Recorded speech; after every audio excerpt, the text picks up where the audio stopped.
कई बार पैसा हमारे दर्दों को दूर नहीं कर पाता।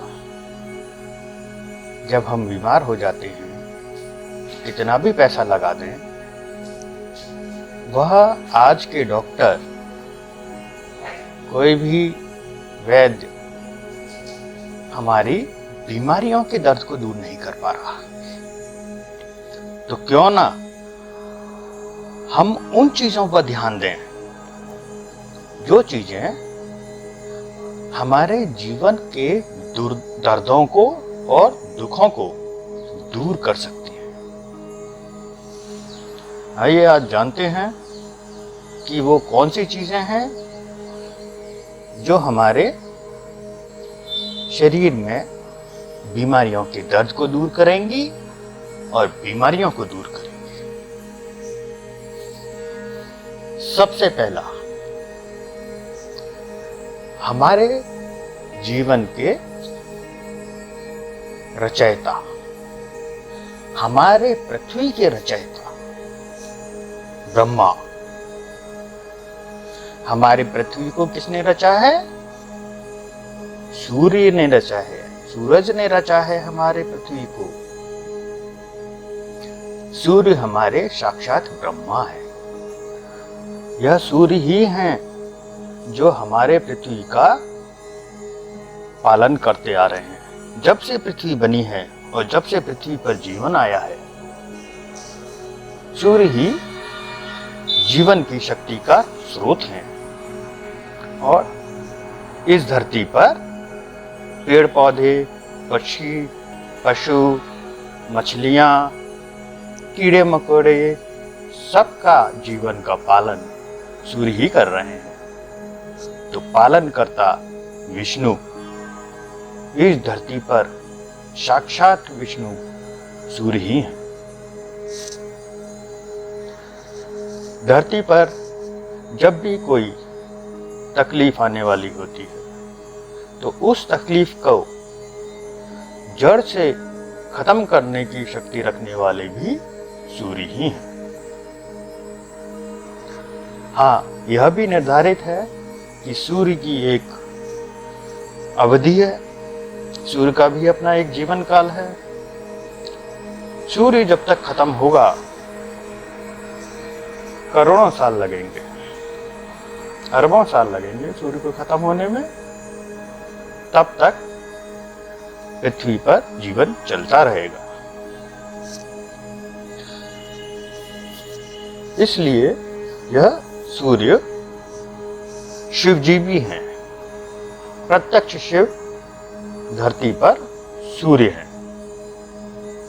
अब यह जानते हैं कि सूर्य से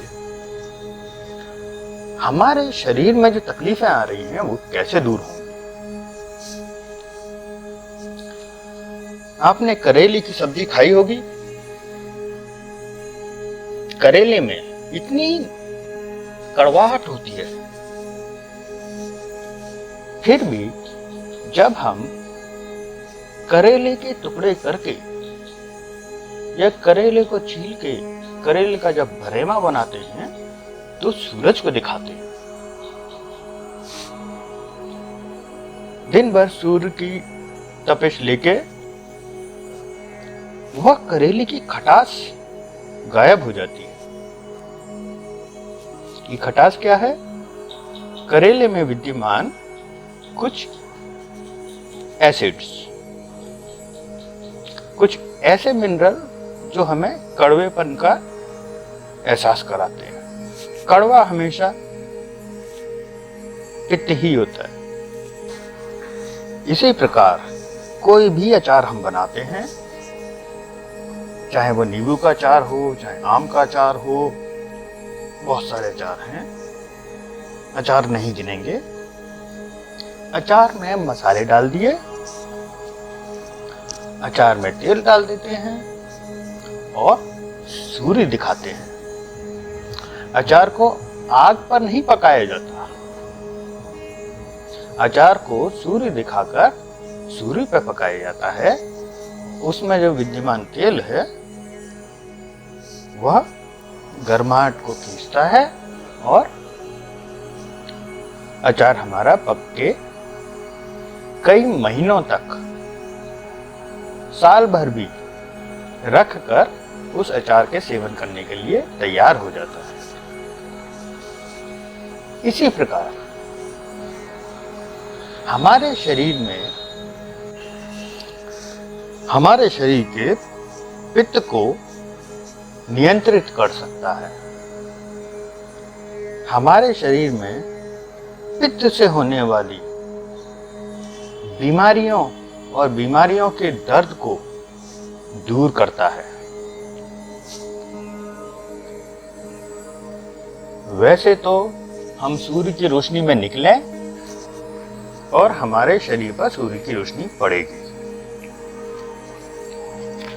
हाँ, कुछ हद तक यह पसीना का संचारण करने में सक्षम हो जाता है और हमें पसीना आता है।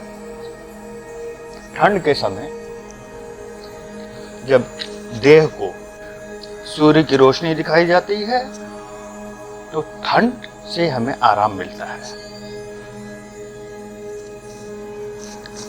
सूर्य की रोशनी को सही प्रकार से शरीर में पहुंचाने का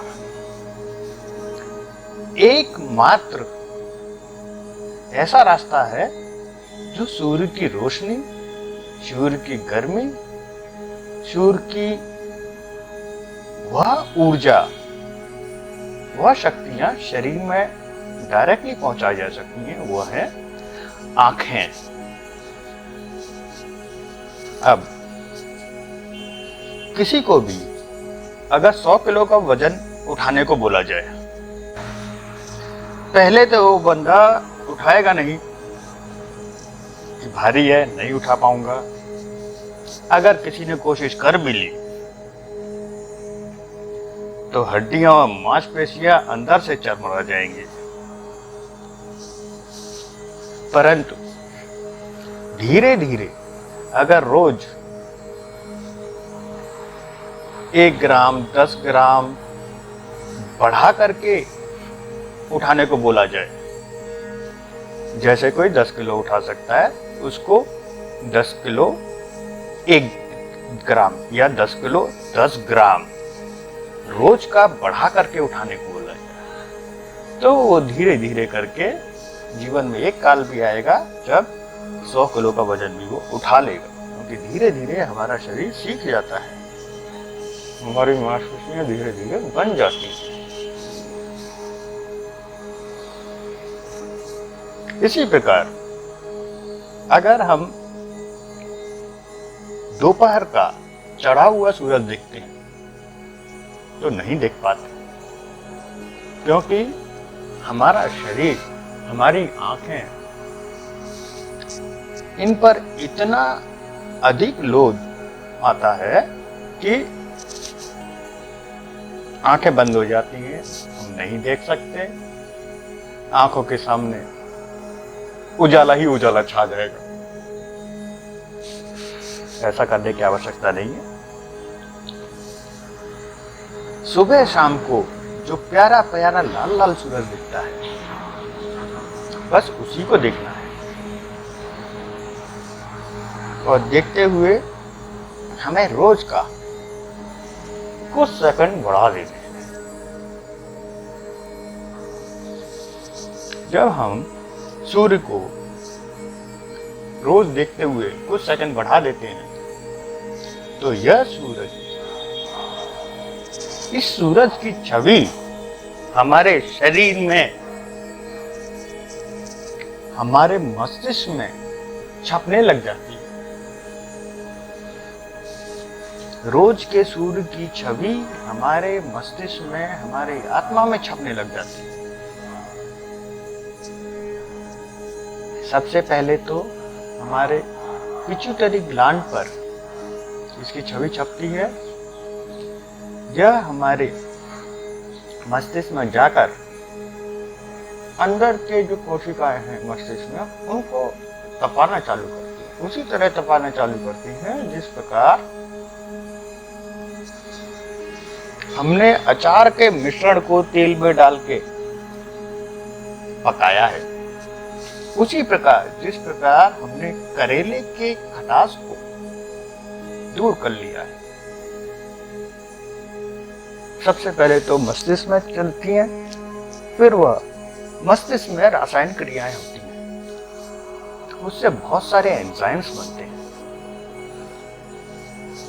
हमारा शरीर आवश्यकता के हिसाब से या परिस्थिति के हिसाब से एंजाइम्स का रिसाव करता रहता है। अब परिस्थिति हमने ऐसी दे दी है कि हमारी आंखों के सामने उगता हुआ लाल लाल प्यारा प्यारा सूरज है, उसे हमारे मस्तिष्क में घुसना है। उसकी रोशनी की एक किरण हमारे मस्तिष्क में घुसेगी, हमारे मस्तिष्क को तपाएगी। तपाकर सबसे पहले मस्तिष्क में जो पित्त की अधिकता हो गई उसको तपाकर उसमें से पित्त को नियंत्रित करेगी। अधिक पित्त खत्म होगा। उसके बाद जो रसायन बने, वो रसायन सूरज की यह पॉजिटिव एनर्जीज को लेके हमारे खून के रास्ते संपूर्ण शरीर में फैले।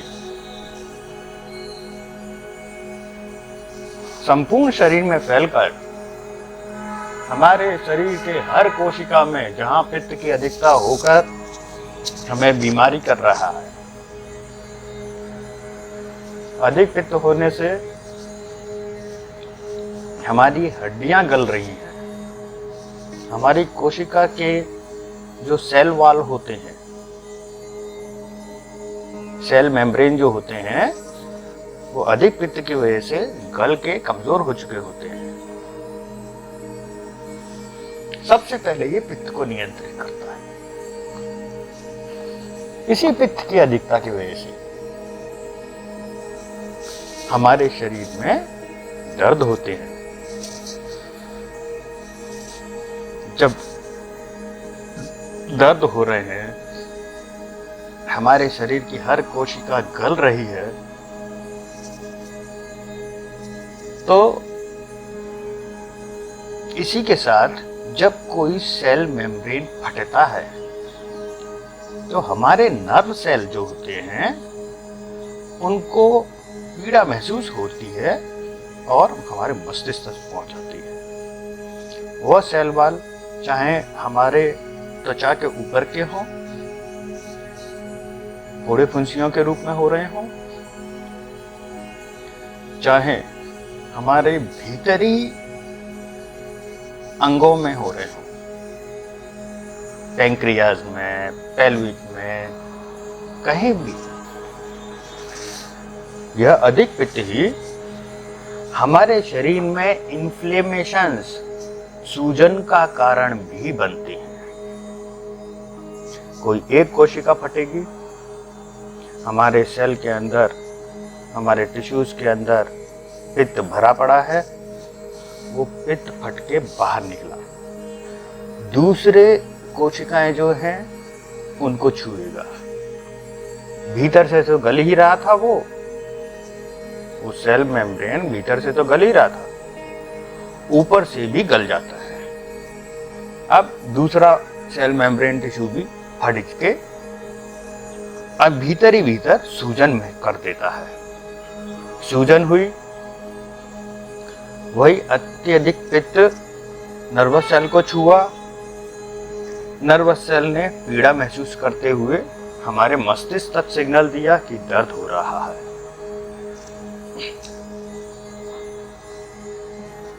इसी प्रकार जब हड्डियां भी गलती हैं तो उसका दर्द भी हमारे मस्तिष्क तक पहुंच जाता है। जब पित्त ही नियंत्रित हो जाता है तो इस प्रकार के सारे दर्द दूर हो जाते हैं। 25 साल की उम्र में मैंने अपने खुद के शरीर में गठिया दर्द की बीमारी महसूस करी। मेरे शरीर में अत्यधिक पित्त था। मैं जब सूरज की शरण में गया, रोज सूरज के दर्शन करता रहा। महीने बीते, 3 महीने बीते। 3 महीने बीतते बीतते मेरे शरीर का पित्त नियंत्रित हो चुका था। मैंने ब्लड टेस्ट, यूरिन टेस्ट कराए, उसमें यूरिक एसिड नियंत्रित पाया गया। मेरे सबसे पहले तो दर्द दूर हुए, उसके बाद जितनी भी बीमारियां थी जो पित्त की अधिकता से हो रही थी, जैसे मुझे क्रोनिक अर्टिकेरिया हो रखा था। क्रोनिक अर्टिकेरिया में पित्त की अधिकता रहती है शरीर में। शरीर के ऊपर की त्वचा जो है उसमें खुजली महसूस होती रहती है। खुजली में इतना खुजली होती है कि जैसे लाल चींटियां काट रही हो। अब जब लाल चींटी काटती है तो हाथ तो पहुंचता ही है। खुजाने पर वह सूजन हो जाता था, दर्द होता था, हड्डियां तक गलना चालू हो गई थी। डॉक्टरों ने बस थोड़ा आराम दिलाने के लिए कुछ दवाइयां रख दी। एलर्जी की दवाइयां होती हैं, वो एल्गेरिया वगैरह, इनके इंजेक्शन भी होते हैं। जब पीड़ा ज्यादा हो जाती है तो डॉक्टर इंजेक्शन देते हैं। मगर अंत में जब मुझे यह पता चला कि यह बीमारी मुझे जीवन भर रहने वाली है, तो मेरा तो जीने में रुचि ही खत्म हो रही थी। फिर मैंने सोचा, समझा कि दुनिया में ऐसी कौन सी चीज है जो सुख दे सकती है, मुझे आराम दे सकती है। बहुत सोचने के बाद मुझे बस सूर्य ही दिखाई दिया। हे सूर्य, आपने ही धरती का निर्माण किया है, आप ही इस धरती को इतने करोड़ों सालों से पालते आ रहे हैं। मेरे इस शरीर के पालन का भी रास्ता निकालिए। रोज मैं जाकर के ब्रह्मांड के मंदिर के महान देवता जो पृथ्वी से साक्षात दिखाई दे रहे थे, उनके शरण में चला गया। रोज रोज जाकर के मैं उनके मंदिर में दर्शन देता था। और 3 महीने में मेरे सारे दर्द दूर हो चुके थे, मेरी बीमारी दूर हो चुकी थी, जड़ से खत्म हो चुकी थी। उसके बाद तो मैंने सोच लिया, इन्होंने ही वह पृथ्वी बनाई जिस पर मेरे शरीर को जन्म मिला, और यही मेरा शरीर का पालन करेंगे। 3 से 6 महीने बीते। 6 महीने बीतते बीतते बीमारियां तो सारी खत्म हो चुकी थी, सारे दर्द खत्म हो चुके थे। मैं अपने शरीर में आवश्यकता से अधिक ऊर्जा का संचालन होते हुए महसूस कर रहा था। मैंने फिर यह महसूस करा कि मुझे पेट में भूख की दर्द नहीं हो रही, पेट में पित्त का रिसाव नहीं हो रहा। यह इसलिए हो रहा था कि शरीर में जब प्राण शक्ति दिन में जीवन जीने के लिए जो शक्ति चाहिए वह पर्याप्त मात्रा में उपलब्ध थी। कुछ भी मैं खाता भी था तो वह ऐसे ही बाहर निकल जाता था। मुझे जीवन जीने में और मजा आने लगा। मेरे पास समय ही समय रहने लगा। खाना खाने के लिए जो मैं अपने जीवन में समय देता था, उस खाने को बटोरने के लिए बाजार जाकर कुछ खाने के कच्चे चीजें खरीद के लेके आना, वह समय बचने लगा। उस खाने को पकाना, वह समय बचने लगा। उस खाने को खाना, वह समय बचने लगा। अब साधारण जिंदगी जीते हुए जो हम समय खाने के लिए लगाते हैं, केवल खाना खाना इतना ही नहीं होता। खाने को लेके आना है कम से कम बाजार से, फिर उसे पकाना है, फिर उसे खाना है, वह समय बचने लगा। धीरे धीरे करके मैंने ऐसे 3 महीने बिता दिए बिना खाना खाए। अब मैं लोगों की नजर में आने लगा। लोग मुझे टोकने लगे कि आप खाना खाते हुए कभी दिख नहीं रहे हो। खाने के लिए जो वस्तुओं का प्रयोग किया जाता है, वह अर्जित करने के लिए आप नहीं देखे जा रहे हो क्या रहा है। अब मैं उस समय उनको क्या समझाता। मैंने एक निर्धारण किया कि मैं दिन में कम से कम एक बार खाना खाते हुए दिखूंगा, कुछ ना कुछ खाते हुए दिखूंगा। उसके बाद मैंने दिन में एक बार खाना खाना शुरू किया। फिर मैंने सूरज को देखते हुए 45 मिनट बिताए। 45 मिनट होते होते मेरी पहली बार कुंडलिनी जगी थी। पहली बार, उसके बाद तो मैंने कई बार जगाई। बड़ा मजा आता है। खाना खाते समय मुझे और भी कई चीजों का पता चला कि हमारे शरीर में जो भी चीजें जाती हैं, उनका महत्व है। जैसे हम खाना कुछ ऐसी चीज में पकाएं कि खाने में जो एसिड्स हैं, जो मसाले का तीखापन है, वो सब पहले ही उसमें घुलकर खत्म हो चुकी। मुझे रास्ता दिखाई दिया। बाजार में पीतल के बर्तन विद्यमान थे। वो पीतल के बर्तन में लेके आया। उन पीतल के बर्तनों में मैंने खाना पकाना शुरू किया। जब पीतल के बर्तनों में खाना पकाता था, पीतल में जिंक और कॉपर बराबर मात्रा में मिलता है।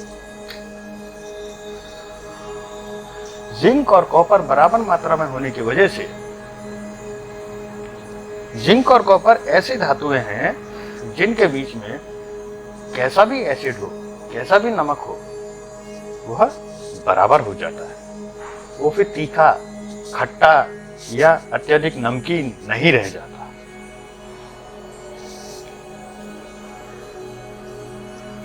उसी के साथ पीतल का रस खाने में उतरने से वह स्वादिष्ट भी लगने लगा। वो उसका सेवन मैंने शुरू कर दिया। सूरज की रोशनी से शरीर के अंदर के पित्त तो खत्म हो ही रहे थे, हो चुके थे। साथ में जो नई खुराक शरीर में जा रही थी, वह भी ऐसी जानने लगी जो पहले से ही खाने में विद्यमान अत्यधिक नमक, अत्यधिक पित्त, एसिड्स, उनको नियंत्रित करके पका हुआ खाना बना। साथ ही यही पीतल का रस आंतों के रास्ते खून में चढ़कर खून के अंदर से विद्यमान जितनी भी चीजें थीं, जितने भी जगह पर वो खून पहुंचता, उनमें जो अत्यधिक पित्त रहता उनको बराबर करने लगा।